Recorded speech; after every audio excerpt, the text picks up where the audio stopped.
ეს არის განსხვავება იმაში, გამოიყენებ თუ არა იმას, რასაც ამ ვიდეოში გასწავლი. თუ გინდა ისწავლო, როგორ გააკეთო ეს გამრავლება და მიიღო ზუსტად ასეთი შედეგი, დარჩი ჩემთან, რადგან ბევრი ადამიანი იწყებს კალმების გაკეთებას, აკეთებს იმას, რასაც ვიდეოებში ხედავს, ჭრის ტოტს, დებს წყალში ან მიწაში, უბლის და მაინც გადის დღეები, გადის კვირები და ბევრი კალამი არ მუშაობს ან თითქმის არც ერთი არ მუშაობს.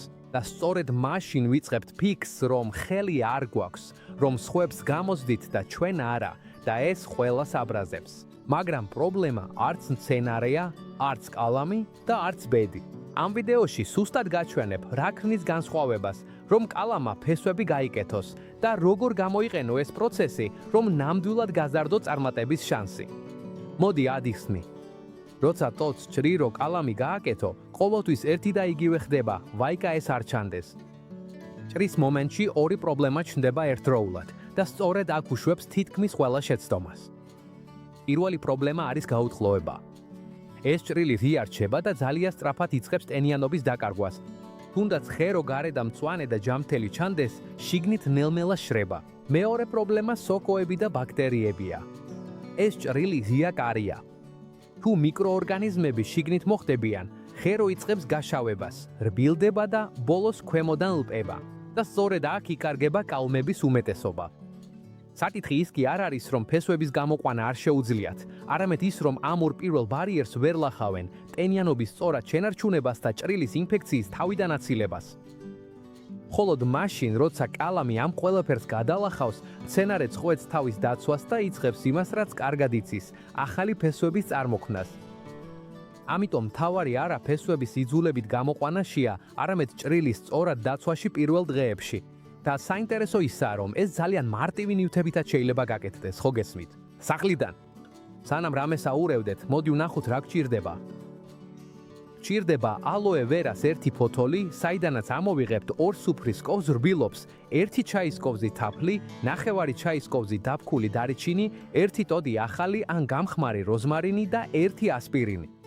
მაგრამ ყურადღებით, რადგან ასპირინიდან ძალიან ცოტა დაგჭირდება, მეხუთედიან კიდევ ნაკლები.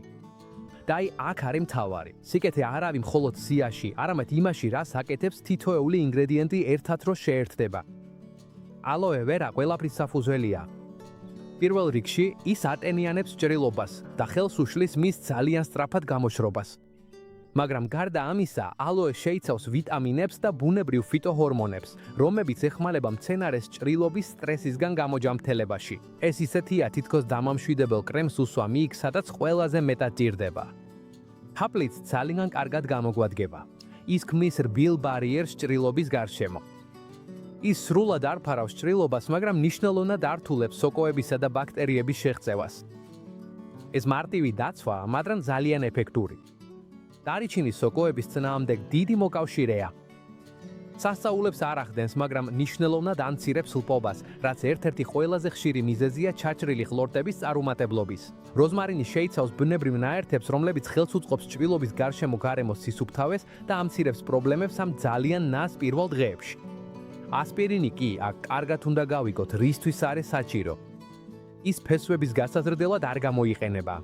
ასპირინი შეიცავს სალიცილის მჟავას, რომელიც ეხმარება მცენარეს უთეთესად გაუმკლავდეს ჭრილობის სტრესს და აქტიუროს თავისი თავდაცვითი მექანიზმები. ანუ ის მცენარეს არაფრის გაკეთებას არ აიძულებს, უბრალოდ ხელს უშლის, რომ ძალიან მალე დასუსტდეს.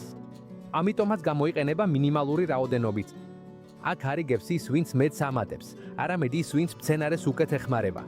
ახლა კი კარგად დააკვირდი, რადგან ამ პასტის მომზადების წესი და თანმიმდევრობაა სწორედ ის, სადაც ბევრი ადამიანი ისევ შეცდომას უშვებს. ახლა კი, მოდი ნაბიჯ-ნაბიჯ მოვამზადოთ ფესვების გამაზრდელი პასტა. აქ მნიშვნელოვანია ყველაფერი მშვიდად გააკეთოთ და რაოდენობები ზუსტად დაიცვათ. თასში ვდებთ 2 სუფრის კოვს ალოე ვერას რბილობს. თუ ფოთოლს იყენებ, რბილობი ამოიღე, მანამ სანამ ეს 2 სუფრის კოვზი არ შეგიგროვდება. შემდეგ ვამატებთ 1 ჩაის კოვს თაფლს. ამის შემდეგ ვამატებთ ნახევარ ჩაის კოვს დაფქულ დარიჩინს. ახლა ვიღებთ პატარა ტოტს როზმარინისას, ოდნავ ჩხლეთ თითებით ან ყვავილით და ვამატებთ თასში. ახლა მოდის ასპირინი და აქ ძალიან თხილად უნდა ვიყოთ. ვიღებთ აფს და პატარა დანით ნაზად ვფხეკთ. ხოლოდ იმ ფხვის ვიყენებთ, რაც დანის წვერზე დაგვრჩება. ეს დაახლოებით მეხუთეც ან კიდევ ნაკლებს უდრის. ამას ვამატებთ ნარევს, კარგად უურევთ და პასტა უკვე მზადაა. როცა ეს სქელი ტექსტურა მივიღეთ, პასტა უკვე გამოსაყენებლად მზადაა და საუკეთესო ისაა, რომ მისი გამოყენება ნებისმიერი ტიპის გამრავლებაზე შეიძლება. იქნება ეს წყალში, მიწაში თუ ტრადიციული მეთოდით. ყველა მათგანზე მუშაობს. მხოლოდ 1 ან 2 სანტიმეტრი წაისვით ჭრილობაზე და ეს დაიცავს ნერხს სოკოსა და ბაქტერიებისგან. ეს მას ფესვების გამოყვანას არ აიძულებს, უბრალოდ ბარიერებს უხსნის. გარდა ამისა, ეს პასტა შესანიშნავად მუშაობს ხეხილებზე, როგორიცაა ლიმონის ხე, ლეღვი ან ახალგაზრდა ზეთის ხილი. და საუკეთესო დრო ამის გასაკეთებლად არის ზაფხულის ბოლოს ან გაზაფხულის დასაწყისში, როცა მცენარე აქტიურია, მაგრამ სტრესის გარეშე. და ერთი მნიშვნელოვანი დეტალი, თუ შეგიძლია ეს კლებადი მთვარის პერიოდში გააკეთე. ეს ეხმარება მცენარის ენერგიას ფესვებში კონცენტრირდეს და მნიშვნელოვნად ზრდის წარმატების შანსს.